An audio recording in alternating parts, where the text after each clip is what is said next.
if there is a long-term effect, you know, in, six, Going on 6 years. 6 years or more, since 2014 actually. And I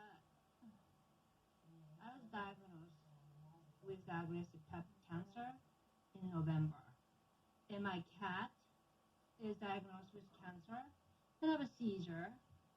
So for me, the health study doesn't really mean much anymore since I already have the chronic impact of living here for 14 years. And so far, Gas even said that, the facility emits substance causing cancer. So I have that answer. It's all creating long-term impact in the body. But if the health study doesn't really have any data or chemical components list and the impact of those chemicals in the body, and the health study or the health study that the DPH trying to do is really will hurt us or really hurt communities actually in the world by the community living by the gas facilities. So I'm really afraid that will happen because it's if once the easy studies out, people will keep using it. There's no impact, and that's not true. I mean, I know that. I mean, I live in here and I have a living proof, and so please work to get that chemical list. If they can't, we can really have a health study. Period. We can have that health study with that chemical component. And I don't know what kind of. I mean, I didn't get any phone call or any um, study invite or anything about cancer study. I mean, I don't know what they will do, but if they wanted to study my body and I'm here. So it's just it's just very frustrated, but I just we have to get this health study right, otherwise we can't have this at all. Yeah, so the health study, like you said, is going to be referred to by the world going forward. So this is not a Porter Ranch problem anymore. It's much bigger than us. Thank you, Kyoko. Thank you, Matt. Mary Blair, would you unmute yourself, please?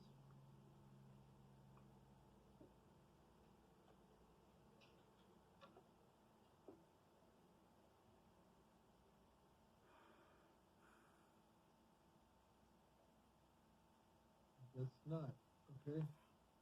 She's gone. Okay. Brian Allen, please unmute yourself. Again, thank you very much for taking this comment. I want to try to add to what Craig said in response to Hassan's comments. I believe Hassan is absolutely right.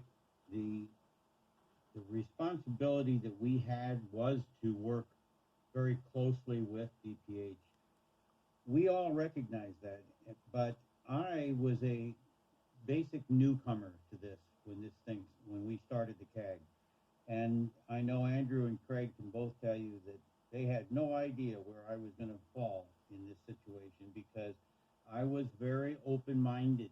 I explained that I wanted to give them a chance, to give DPH a chance, that I thought this is the public health organization. They are there for the reason of protecting us, of watching out for our health.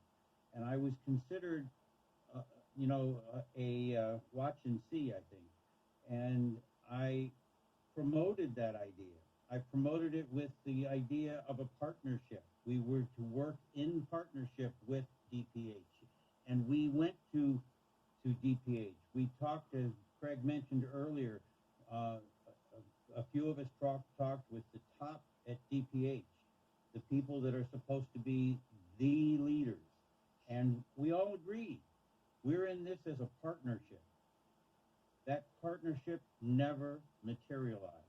We tried and tried and tried, but that partnership never materialized. Not because we weren't willing, but because DPH just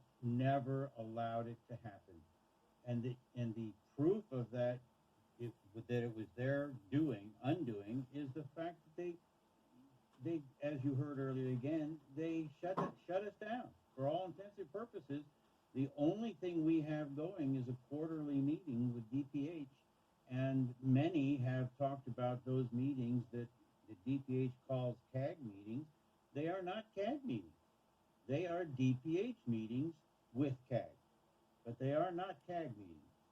So, with all due respect, I appreciate what Hassan was saying. I believe that his heart's in the right direction and he's accurate in what he is asking to be done. But unfortunately, what you wouldn't know unless you were on the line with us is that we tried.